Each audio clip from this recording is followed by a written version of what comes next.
Nagbabalik po muli ang inyong lingkod at nagbabalita ng mga balitang dapat nating malaman dito sa ating bansa. Ito ang Balitang Pambansa.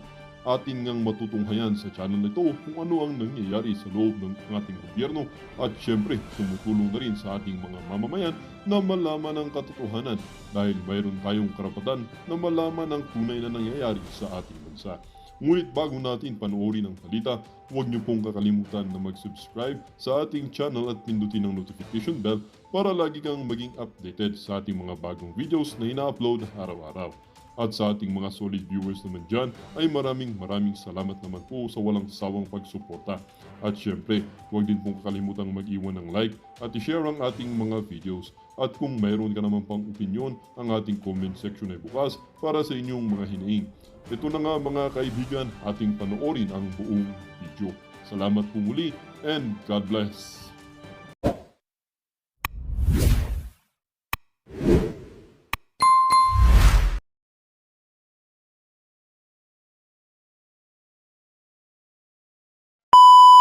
In on first year law class together, Attorney Sal. Bakit inaamin niya doon? Dapat na first year law siya, diba? Bagay siya doon. Ikaw naman. Direktor, pakwela lang yun. Alam mo, pag nasa gobyerno ka, kailangan handa ka sa mga ganong nakakatuwang pasaring. Kaya sagot ko naman sa mga reporter, I'm inviting him to sit in my special law class created just for him. To discuss? To discuss grave threats and inciting to sedition. Pero alam nyo, ang katotohanan niyan, there are as many opinions as there are lawyers. Kaya nga ho, meron tinatawag na korte para yung mga hindi namin pagkakaintindihan sa interpretasyon namin sa batas. Kayaan mo na ang hukuman. Yun lang, ganun lang ho yun. Ikaw naman, masyado ka namang ampikon talo rito. Tawanan mo lang. Iniinis lang kita, nainis ka naman. Tama ko, hindi ako naiinis sa sagot mo. Pero ito yung buong statement niya. Basahin natin, Attorney Sal. Sabi dito sa pahayag ni NBI Director Jaime Santiago, and I quote, hindi po namin hinahara si Vice President, nire-respeto namin siya. Kaya binigyan namin siya ng 2 pagkakataon para umappear dito. Remember, no one is above the law. Kung sino ang nagbabiolate ng batas, kahit sino ka pa man, pananagutin ka namin. Ito pong kaso na isinampa namin laban kay Vice President that was filed not because she is a Vice President, that was filed because she committed a crime threatening the President, inciting to sedition, kahit sino pa siya. Natural. Alam naman natin lahat na you cannot charge a dead person. Pero ang threat, sinabi niya, ngayon nabubuhay siya. Narinig ng mga Pilipino na nag-threat siya. Ulitin ko na naman. Makinig ka, Direktor, ha? Number 1, ang sinabi niya, pag siya ay napatay, sinasabi niya doon sa usap niya, yan, tuhugin niyo, yung 3 yan. In other words, what she's saying, si BP Sara, nire-reveal niya yung plot against her life. And she wants the public to know, in the event that she's killed, there are only 3 suspects in her mind. Kung mga, binibigyan niya na ng paglalarawan kung sino maaaring hanapin ng mga kapangyarihan sa kanyang pagkapaslang. Tandaan nyo, vice presidente siya at meron din siyang access sa maraming sources. At nakita niya na merong pagbabanta sa kanyang buhay. Alam mo, kapanipaniwala naman talaga. Bakit hindi? Kita mo ang harassment sa kanya. Diyan sa Kongreso, mayroon pang impeachment at marami pang pagbabanta na papakulong siya, didemanda siya. So madalit sabi, hindi ho siya nagbabanta. She's just revealing what could happen to her and who the people are behind as far as she is concerned. Madalit sabi, hindi siya nagbabanta. Ibinubulgar niya lang. At kung pagpipilitan na yun ay pagbabanta, paano nagbabanta yung patay? Kasi mangyayari lang yun kung patay na siya. O, isa pa ho, ang sabi ko kahapon, hindi ba, ikaw Hana, pag kita'y pinagbanta na papatayin, ano magiging reaksyon mo? Gagalit ka sa akin, di ba? At magpapile ka ng kaso. O yung tanong ko, sino ba nagpile ng kaso? Hindi naman ho yung, hindi umanong pinagbantaan. Si Presidente Marcos Jr., si First Lady, at si Speaker Martin, hindi sila nagreklamo.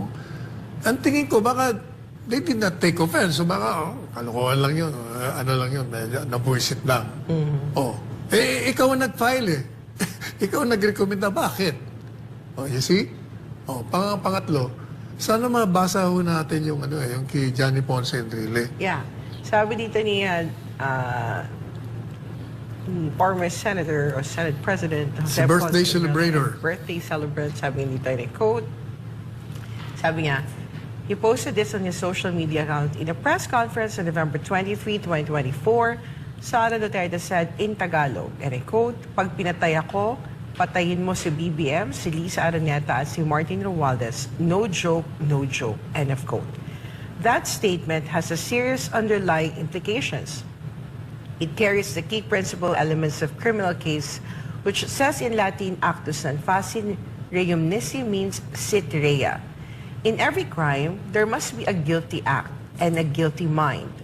In the aforesaid statement of Sara, the guilty act is the command. Patayin mo si BBM, si Lisa Araneta at si Martin Romualdez.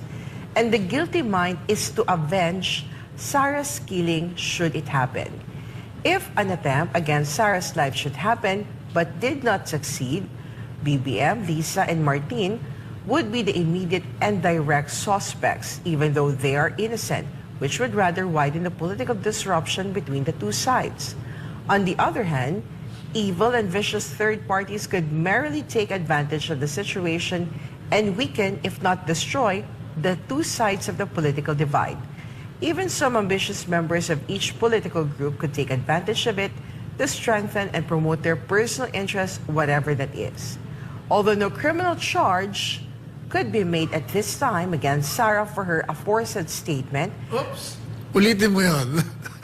although no criminal charge could be made at this time against Sara for her aforesaid statement. Di siya. Ano pa? Anong opinion ng magaling na abogado na Chief Presidential Legal Counsel? Because it is conditional care. Exactly. You see? Because it is conditional. Mr. Director, pakinggan mo mabuti yung Chief Presidential Legal Counsel.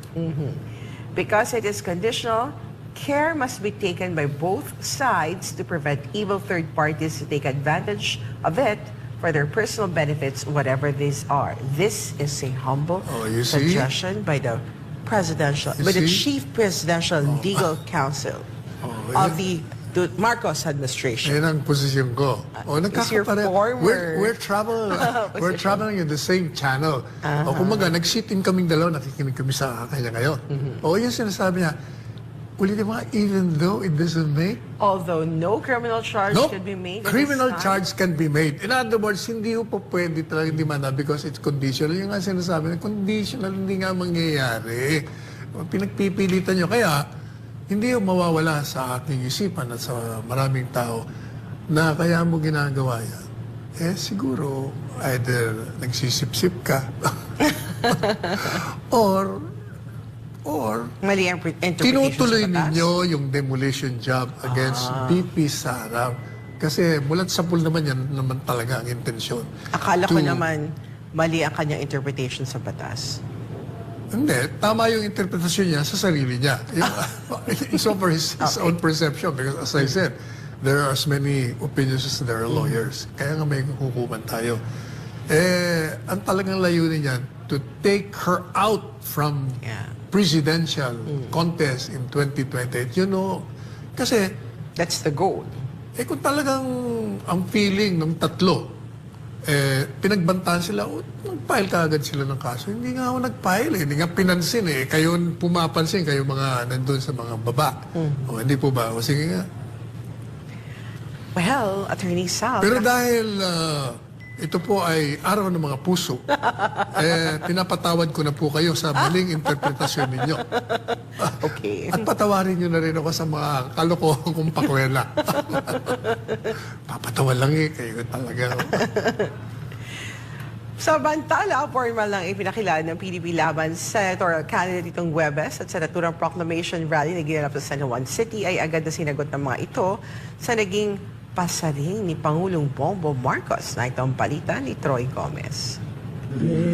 Sa unang araw ng kampanya ng PDP Laban ay agad na rumesbak ang mga kandidato nito laban sa mga patama ni Bongbong Marcos. Ang PDP Laban ay niyakap ang sinabi ni Marcos na ang mga kandidato na kalaban ng administration slate ay inutusan lang na bumili ng suka. Pero kung Team Suka man ang tawag sa kanilang grupo ay baliwala naman nila ito kumpara sa Marcos administration na isinusukan na ng mga tao. Ako'y nagtitinda ng suka, pero nakapag-masteral degree ako. Nakapag-doktor of philosophy ako. Naging chief PNP pa ako. At ngayon, naging senador pa. Kaya sa lahat ng nagtitinda ng suka dyan, malaki ang tsansa nyo na magiging senador. Alam natin kung bakit napakataas ng pangunahing bilihin sa ating bansa. Yung hindi kumakain ng suka, hindi nila alam yun. Alam din natin na lubog na ang ating bansa sa korupsyon. Kahit tayo, naaamoy lang natin ay suka. Pero sila hindi nila alam. Sapagkat karamihan sa kanila ay involved sa korupsyon. Kaya ako ay natutuwa kung ito man ang Team Suka. Isa po akong proud member ng Team Suka. At atin pong lalabanan ang Team Sinusuka!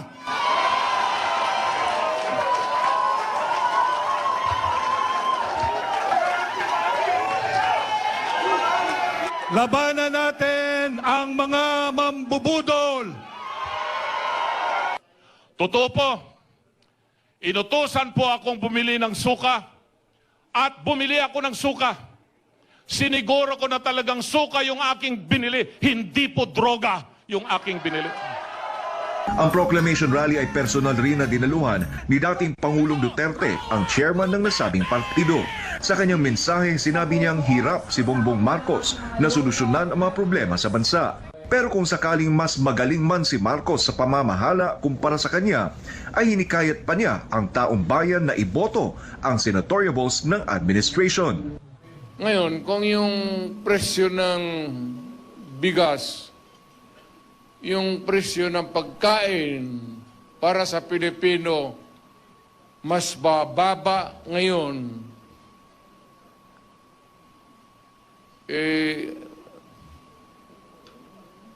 noong panahon na umupo si Presidente, kung mas mababa ang presyo ngayon ng pagkain, iboto natin yung mga kandidato niya. Nakikita mo naman, talagang almost hindi na kaya. Hindi kaya ng tao. Bukod pa rito, ay muli rin niyang tinawag si Marcos na lulong sa droga. Meron isang presidente na talagang bangag.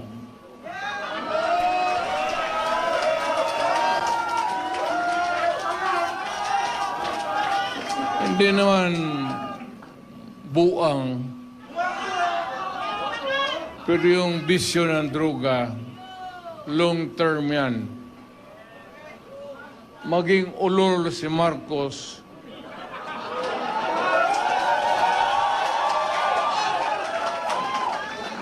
kung maybe constant use of heroin, abot pa siguro siya ng 80. Pero pagdating sa panahon na yan, hindi na siya gumagalaw. Either nakatindig lang yan sa kwarto niya Sa kabuuan ay umabot ng 6 na oras ang proclamation rally ng Duterte senatorial candidates na ginanap sa San Juan City. Sa kanyang mensahe ay nabanggit din ng dating Pangulo na posibleng mangampanya ang partido sa Lawag, Bicol, Cebu at Zamboanga. Para sa Diyos at Pilipinas kumahal, Troy Gomez nag-uulat, SMNI News. Anong masasabi mo, Attorney Sal, dun sa pinag-uusapan nila in Mga reaction suka. to suka? Ba't yung pinatulan yung mga suka-suka? Sana yung plataforma, sana ginaya niya lang si Pastor Kibuloy. Yun ang kanyang plataforma, ang naging highlight ng kanyang message or speech. Saka, alam niyo po sinusuka. Yung nagsabi nung sinusuka raw. Ikaw nga yung sinuka ng Marcos administration kaya nga natanggal sa kabinete. Sus Maria Jose. Ayaw ko ba? Sana pinakita nyo na lang na you're different from the rest. Pinakita nyo parang pareho na lang kayo. Pero Attorney Sal, naniniwala ka ba sa komento ng ilan na hindi na epektibo yung negative campaigning? Halimbawa daw dito yung sinapit ng 8 Diretso ng previous yung last election pa na yun kasi doon sila negative campaigning at wala ni isa sa kanila nanalo. Wala. Alam po niyo, if you remember, nung ako'y tumakbo sa Senado nung nakarangalanan, ako lang ang kandidato among the all candidates, whether sa kalaban o sa administrasyon. Ang speech ko, ang unang, the 15 minutes of my speech, pinagtatanggol ko yung Marcos Jr. So, doon sa paninira niya sa kalaban niya. And then, yung the rest of my speech, tungkol na sa programa ko. Dapat ganun na lang. Hindi yung, wala. Pinatulan niyo si Bakoy tuloy, naging suka, para naging suka yung suka-suka. Kaugnay po dun sa proclamation rally ng Duterte senatorial candidates, nagpabuti ng mensahe si Vice President Sara Duterte.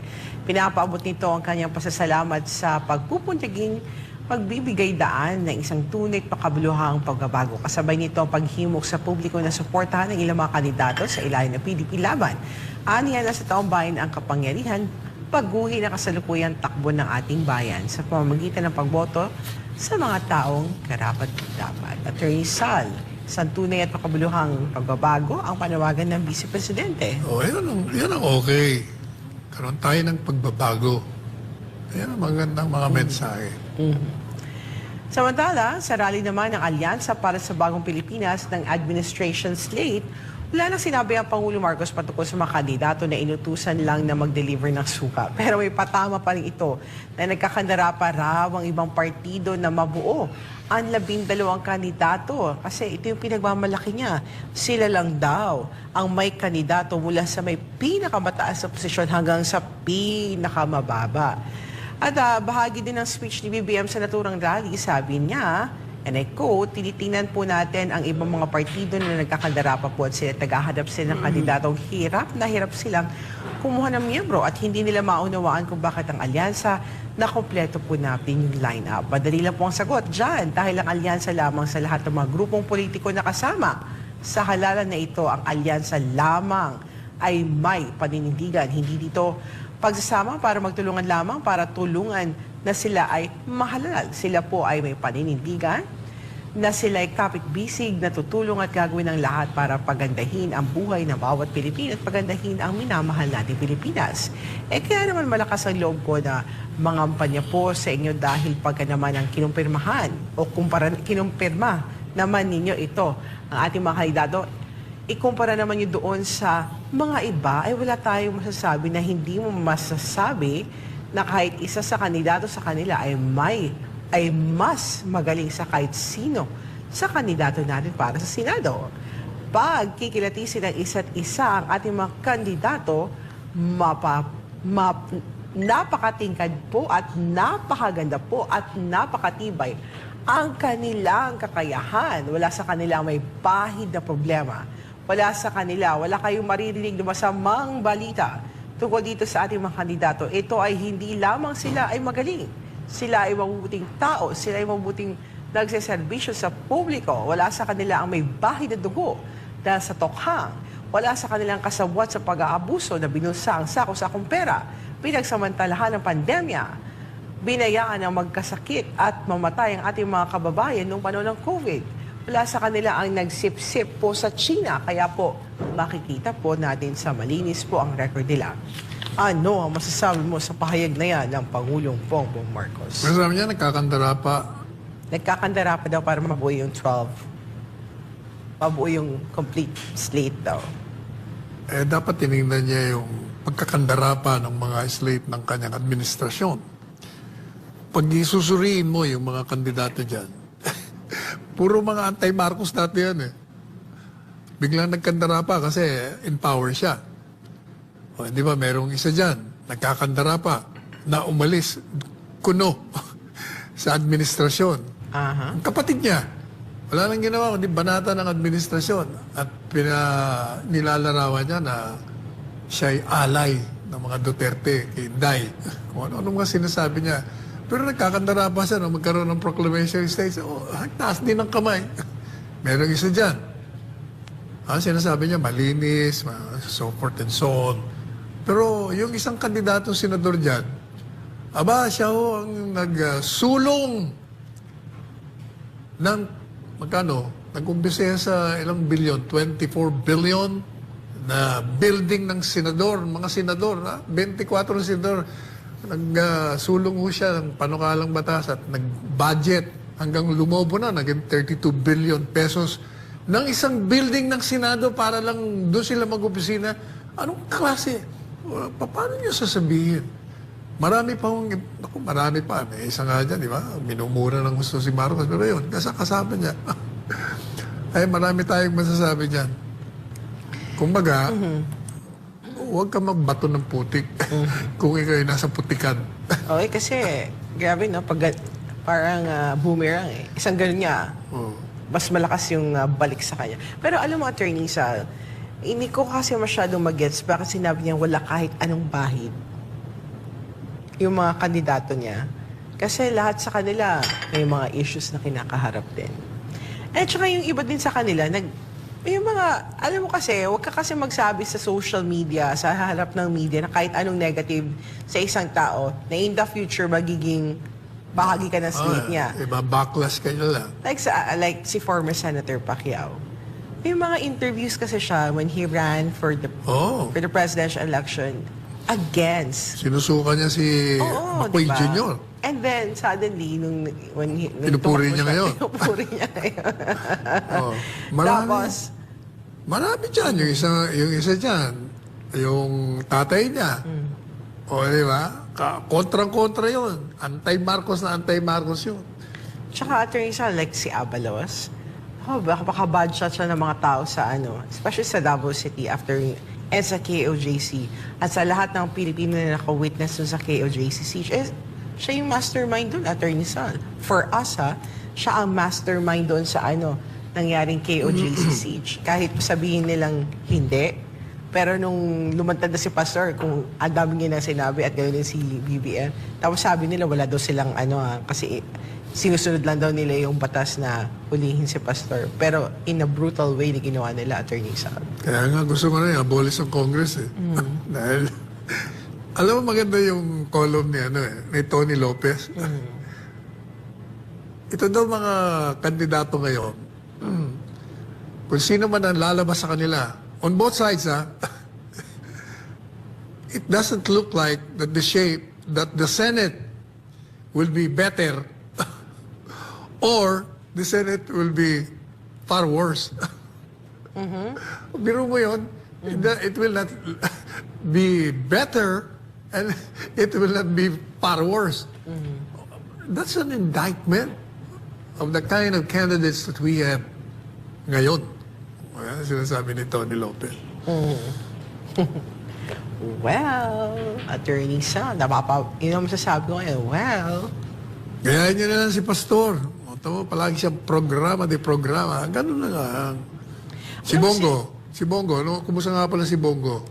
pinagmalaki niya yung malasakit. At least yun, meron Kumbaga, yun ang tinatawag na Kaya res nagagamit ipsa yung loquitur. Mr. Malasakit niya. The thing speaks for itself. Yeah. Or, alam mo kasi, Attorney Sal, si Pastor Apollo Siquibuloy, kahit recorded video lang yun sa kanya, ang May sustansya. highlight niya, exactly, may sustansya. Laman. Ang highlight niya, resibo niya, Attorney Sal. Oh. Keeps reminding the public na may resibo na siya. And that's why, subukan niyo naman yung taong may resibo at hindi yung idinadaan lang sa popularidad, occasion na meet nila personally yung candidate na hawakan yung kamay nila, dahil yun na yung magiging basehan nila. Kasi Attorney Sal, sa lahat ng mga kandidato na tumatakbo sa Senado, si Pastor lang nagsasabi na no corruption, he is for death penalty, and he is serious in making this country a first world country. Saan ka nakarinig ng ganyan, Attorney Sal, sa mga kandidato ngayon? Sa kanya lang. Sa kanya lang, exactly. O, teka muna. Kumusta si, kumusta na may speech ni Presidente ng PDP? Robin Hood Padilla. Yun, nakiusap talaga siya, di ba? Sabi niya sa public na siya, si Senator Bato, and Senator Bongo. Tatatlo lang sila sa Senado. Tatatlo na sa Senado. Kailangan nila ng tulong. Kailangan nila ng tulong. And he's making an appeal sa public na ito yung lineup nila sa PDP at ito yung magiging, kumbaga, sila ang maging katuwang nila para isulong yung mga magagandang plataforma at programa ng PDP. Yun yung sinabi niya kasi 'di ba nung unang part pa lang ng na-frustrate nga siya kasi gusto niya isulong yung federalism and mismong kasama niya sa PDP hindi siya sinusuportahan. To the point na parang he was thinking na umalis ng PDP at that time, di ba? If you remember, Attorney Sal. Di ba nag-resign siya? Pinakiusapan na nang bumalik. Eh, alam mo naman, in fairness to Senator Robin, Attorney Sal, nung yung mga sinabi niya kasi sa campaign, katulad din siya ni Pastor ayaw niyang hindi makadeliver. And si Senator Robin, nakita ko na kapag may sinabi siyang may pinrami siya sa public that he is for this, gagawin niya ang lahat na kanya makakaya to be able to deliver that promise. O kaya araw-araw, aga-aga yung Senado, aral ng aral. Okay yung batang yan. It just shows, Attorney Sal, that he is really serious sa kanyang trabaho as a senator. Correct. And saan ka pa nakakita ng ganyan, Attorney Sal?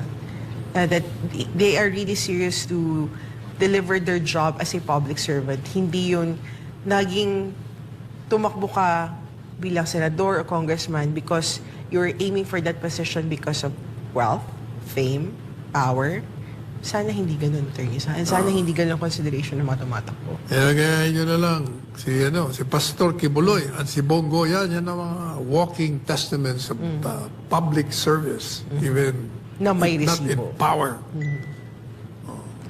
So, Attorney Sal, nasa 27 milyong balota na ang naimprenta ng COMELEC para sa nalalapit na halalan sa Mayo. Samantala, si Dr. Willie Ong umattest na sa Senate race pero hindi raw mabubura ang pangalan nito sa balota. Ayon sa COMELEC, si Margot Gonzalez magbabalita. Bukod sa National Printing Office o NPO, pinalawak ng COMELEC ang verification process ng mga balota sa pamamagitan ng paggamit sa buong Amorando Sports Complex sa Quezon City. Ang hakbang na ito ay upang mapabilis ang pagsusuri sa mga balotang gagamitin sa halalan. Sa bagong sistema, isinasailalim ang mga balota sa manual at machine verification upang tiyakin ang kalidad ng bawat isang balota. Ayon kay COMELEC Chief Attorney George Garcia, umabot na sa 27 milyon ang naimprentang balota sa NPO at ang lahat ng ito ay kailangang dumaan sa masusing verifikasyon. Nais ng COMELEC na maka-verify ng 1 milyong balota bawat araw sa loob ng Amorando Sports Complex. Sa loob ng sports complex, mayroong 200 makina na ginagamit sa verification at target din ng COMELEC na magtalaga ng 500 verifier para sa day at night shift, katulad ng sistema sa NPO. Sa kasalukuyan, ang National Printing Office ay may 260 makina at 600 verifiers na hinati sa pang-araw at panggabing shift. Sa verification process, sinusuri kung mababasa ng automated counting machine ang balota. Habang sa manual verification, ini-inspeksyon kung may punit, dumi o anumang diferensya ang mga balota. Sa mata pa lang, kita mo, parehas ba yung kulay? Yung kulay light green, yung kulay green, parehas ba yung kulay? Meron ka bang nakitang smudge? O kaya napunit ba? Kanina may nakita yung napunit sa taas. Technically, kahit yung punit na yon, babasahin nyo ng machine. Bakit? Hindi naman naapektuhan ang timing marks sa gilid. Pero sa mata ng verifier, rejected yun. Defective yun. So, set aside. So, yun po yung mga defects. Ngayon, sa machine naman, titingnan ng machine na andyan pa yung mga secret markings namin. Ito ba ay tunay na balota para doon sa mismong bayan na yan? O sa mismong presinto na yan? Kasi nga, precinct specific. Therefore, nakakalibrate yung mga makina sa mismong presinto na bine-verify nila. Ayon kay Garcia, kinakailangan ng 7 hanggang 8 segundo para ma-verify ang isang balota. Depende yan sa kasanayan at experience ng verifier. Dahil dito, inasa ng COMELEC na mabilis din na magiging proseso ng verification sa tulong ng mga trained personnel. Para ma-verify ang isang balota manually at ng machine, 7.5 to 8 seconds ang nakukonsume ng isang verifier. Yun ay depende sa kasanayan niya o medyo experience na ba siya o pag nagsisimula pa lang na verifier. So more or less sa maghapon, on the average siguro naman kung meron kang 7 to 7 na verification o 8 to 5 na verification, halimbawa, palagay ko naman medyo makakadami rin yung verifier natin. Sa kasalukuyan, nasa 3 hanggang 4 na milyong balota na raw ang sumalang sa verification. Matapos dumaan sa proseso ng verifikasyon, ang mga balotang pasado ay dinadala sa packing area at inilalagay sa maayos sa mga kahon upang mapanatili ang kalidad ng mga ito laban sa anumang temperatura o posibleng pinsala. Isang kasi may mga pagkakataon dati. I think in 2016 or 13, may nagreklamo na nag-expand yung balota. Nag-expand yung balota, pinasok sa makina, nire-reject ng makina. Yan po base sa ating karanasan. Nagmo-moist kasi o kaya dahil sa init, nag-expand. Ngayon po, yan yung ating ginawa ng paraan itong mga nakarang eleksyon upang hindi na mangyari yung mag-expand. Kasi siyempre, pag nag-expand, iba na yung size ng balota. Yung size ng balota ay nakaprogram yon sa mismong makina. Pag hindi yun na nakita niyang size, i-reject yung mismong balota. Samantala sa mga balotang dumaan sa verification, kakaunti lamang ang mga rejected o defective ballots. Malayong malayo sa naunang 30% defective rate sa unang 6 na milyong balotang naimprinta. Ang mga rejected ballot o hindi pumasa sa manual at machine verification ay kailangan muling ipaimprinta sa National Printing Office. Samantala, isa pang